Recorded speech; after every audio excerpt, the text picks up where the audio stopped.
Hello and happy Tuesday to all you humans out there. I'm Akeem Lawanson, and on today's Daily Fix, the PS5 is getting a new price in Japan. And no, you're probably not gonna be happy about it. Trust me, especially if you live in Japan. Now, Nintendo had another Direct this morning, and we go over some of the big games. And a release date for LEGO Horizon Adventure may have been leaked. Let's drop it.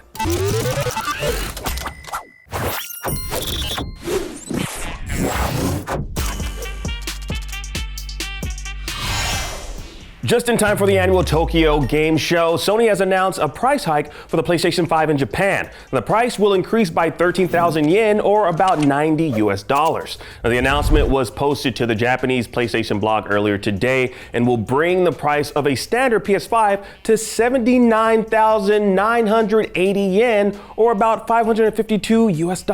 Now, the digital-only PS5 will go up from 414 USD to 504. Now, these prices will go into effect September 2nd. And that's not all, folks. PS5 accessories will also go up in price. A DualSense controller will now go for about $80 USD, up from $65. Now, PlayStation Portal will be going for $240 USD, up from $205. Now, PlayStation headsets like the Pulse Explorer and Pulse Elite are also jumping up in price. And get this, the PSVR 2 is also getting a price hike.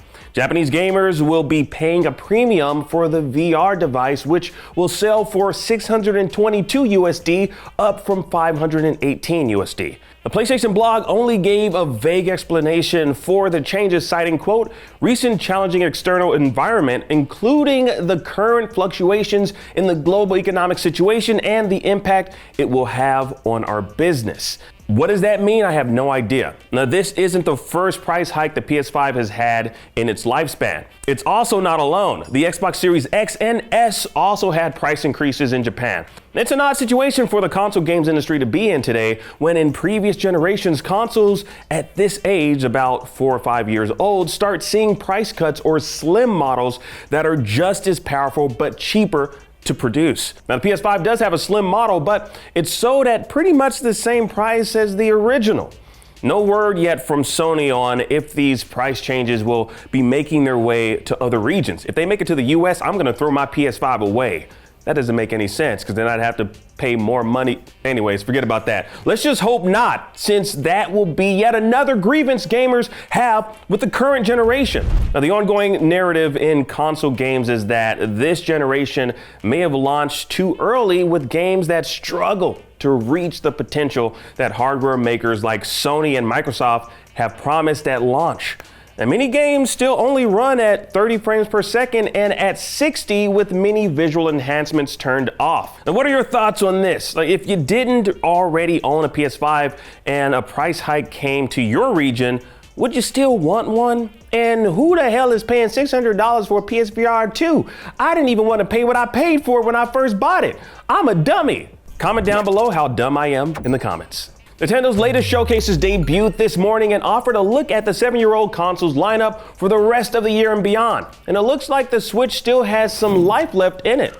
Now, here are some of the biggest surprises announced at the brand new Nintendo showcase. Just in time for the Prime Video series debuting this October, Yakuza Kiwami is also landing on the Switch that month. Now, the game is a port of a remake of the first game in the Yakuza series, now known as Like a Dragon. Now, there's like 9 mainline games in the series and a whole mess of spin-offs, but you can start your adventure here with the first game. Konami is bringing 4 classic Castlevania games to the Switch, these coming from the DS era of Nintendo. The Castlevania Dominus Collection will feature Dawn of Sorrow, Portrait of Ruin, and Order of Ecclesia.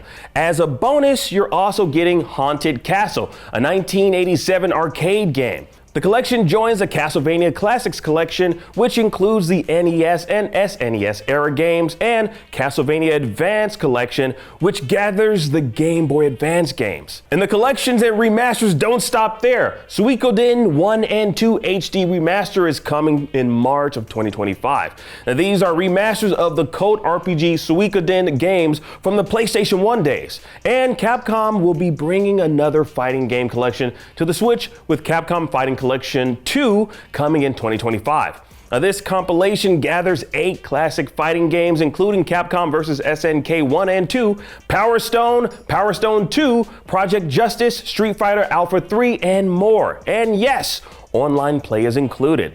Civilization 7, just announced at this year's Gamescom event, Opening Night Live, will be coming to the Nintendo Switch on February 11th, 2025. Now, this is, according to the devs, supposed to be the most accessible entry in the long-running strategy series.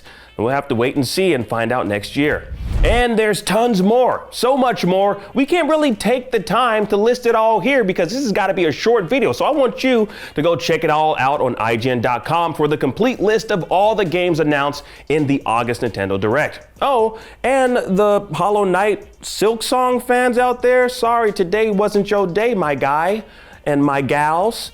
Maybe tomorrow. I don't know. It's never gonna happen, baby. But keep hope alive.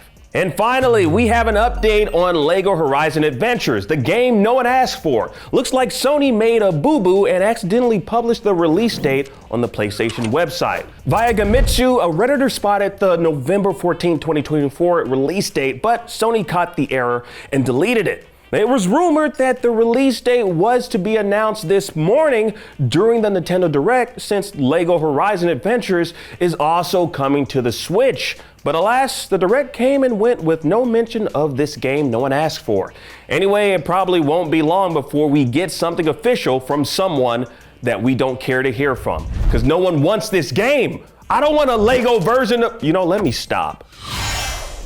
And those are your gaming stories for today, Tuesday, August 27th. Now, if you're looking for something else to watch, please check out our coverage of Star Wars Outlaws, which launches this week. I know you're excited to play that, y'all. Y'all are excited to play any game. So just go queue up a game. I'm Akeem, and I'll catch you next time.